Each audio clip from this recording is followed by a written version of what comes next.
عاوزه تعملي غدا وما معكيش الا 100 جنيه او اقل، كملي الفيديو، في كام فكره ينفعوا معاكي فطار وغدا وعشاء وممكن يكلفوا معاكي اقل من 100 جنيه.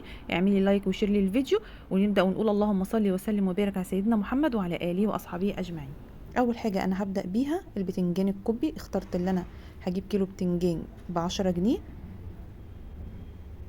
هغسل بقى البتنجانيه، واهم حاجه تكون البتنجانيه معايا كبيره، هغسلها واعمل لها فتحات وهشويها.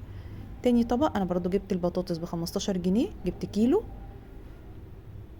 هبدأ ان انا اقشرها كلها وغسلتها وهقطعها مكعبات.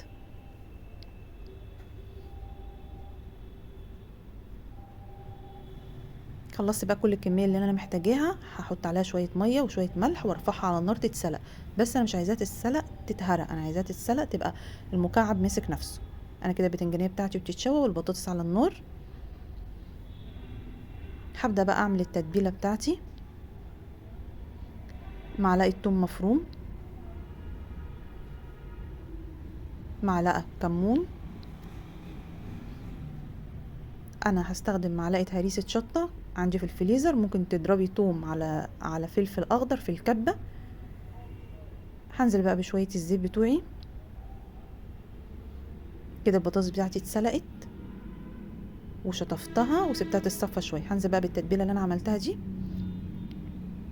وهزود بقى شويه زيت. هدمج بقى التتبيله بتاعتي في البطاطس. كده احنا عملنا اول طبق. هجيب بقى طبق التقديم بتاعي، هنزل بكميه البطاطس بتاعتي كده واظبطها. هنا انا معايا بقدونس مفروم، هبدا بس اللي انا اجرنش الطبق بتاعي.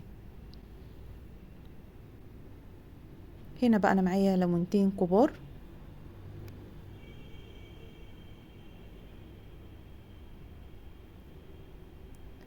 قرن فلفل سبايسي، معلقه توم مفرومه.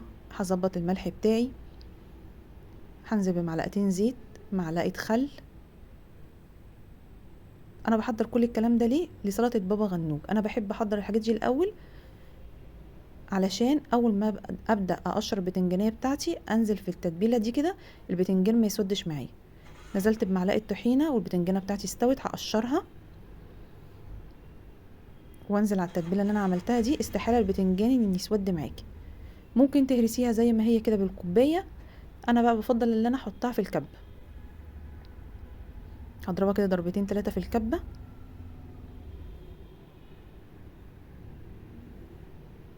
كده برضو تاني طبق خلص معايا.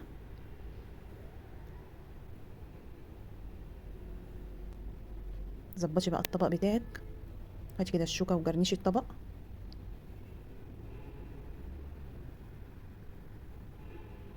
هنزل برضو بمعلقه زيت كده للجرنشه، واخر حاجه شويه بقدونس لو انت حابه. نبدا بقى نجهز تالت طبق مع بعض. تالت طبق دوت انا جايبه 15 جنيه فول وجايبه كيلو طماطم ب5 جنيه. اول حاجه هنزل ب3 4 معالق زيت، قرن فلفل سبايسي، معلقه توم مفروم يا دوبك تاخد اللون الجولد. هنزل بحبايتين طماطم متقطعه مكعبات. هنزل بقى بالملح بتاعي والكمون، هديها ربع كوبايه ميه واسيبها تتسبك مع بعضها كده. اول ما تسمعي صوت الطشطشه انزلي بالفول بتاعك، اديله كده تقلبتين، طعمه خطير. حسيت اللي هو عايز شويه زيت، هزود كده معلقه زيت كمان وقرن فلفل اخضر كده يكسر اللون. كده احنا خلصنا الفول. هاتي بقى طبق التقديم بتاعك، انزلي بكميه الفول وظبطي الطبق. اخر حاجه انزلي كده بمعلقه طحينه لجرنشه الطبق بتاعي. اخر طبق معايا انا هنا جايبه 5 بيضات ب25 جنيه، انت ممكن تجيبي على قد الاسره بتاعتك. هجيب بقى الطاسه بتاعتي، هنزل ب4 معالق زيت، بصلايه صغيره متقطعه مكعبات، قرن فلفل سبايسي يا دوبك بس انا عايزاهم تدبل، البصلايه تدبل معايا كده. هنزل عليهم ب3 4 حبات طماطم متقطعه مكعبات صغيره.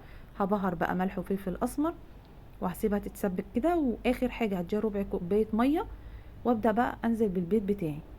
هنا احنا هنعمل شكشوكه، انا ما بحبش ارب البيض، انا بحب انزله كده زي ما هو.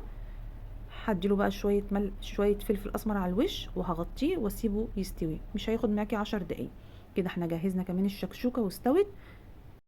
هاتي بقى طبق التقديم بتاعك وقدمي الشكشوكه، كان طعمها خطير ان شاء الله وتجربوها وتعجبكم. احنا كده عملنا كذا فكره في الفيديو تنفع معاكي فطار وغدا وعشاء واقل من 100 جنيه. ما تصعبيش حاجه على نفسك. لو عجبك الفيديو متنسينيش في اللايك والشير وصلي على الرسول في الكومنتات، وربنا يحسن ما بين ايديك، واشوفكم في فيديو جديد.